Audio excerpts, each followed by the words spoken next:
anytime any Baha'i anywhere in the world is being mistreated, abused, or their rights are violated, I want my voice to be heard. I would like to say directly to the government of Iran that I'm willing to do all that I can to support my precious brothers and sisters of Baha'i faith, and that as citizens they ought to have rights and liberties that are protected. They ought to be able to attend schools, they ought to be able to live lives of decency, and they ought to be able to come to America or any other place if they so desire. They should be ashamed of themselves that on the one hand they would talk about the passion for the oppressed, as in Palestine and the West Bank. I can appreciate a compassion for the oppressed in the West Bank. I hear that from the president of Iran all the time. This compassion he has for the oppressed in the West Bank and Gaza. I hear that, absolutely. What about the same kind of compassion and attention to the Baha'i brothers and sisters in Iran itself? Let's make sure that our compassion is morally consistent and spiritually mature. Why be so selective?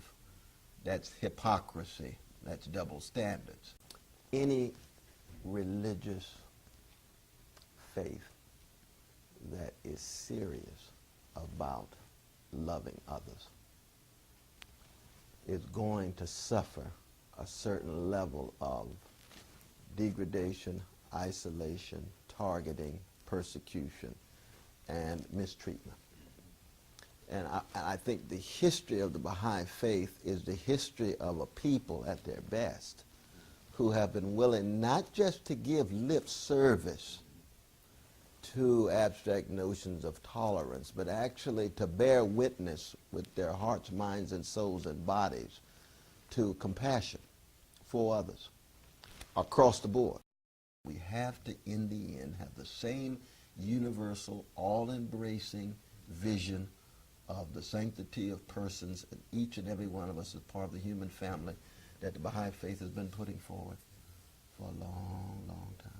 We want the world to know that their destiny is inextricably connected to our destiny here in the United States. And I say that as a Christian, I say that as a professor at Princeton, I say that as a writer, I say that as a freedom fighter, and I say that as one who loves the rich history, past and present, of Iran as a country.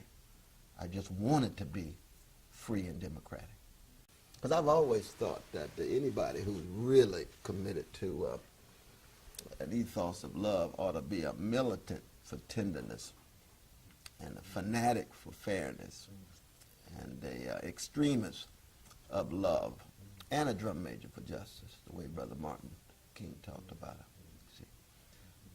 And I see that at work in the rich prophetic traditions of a Baha'i faith.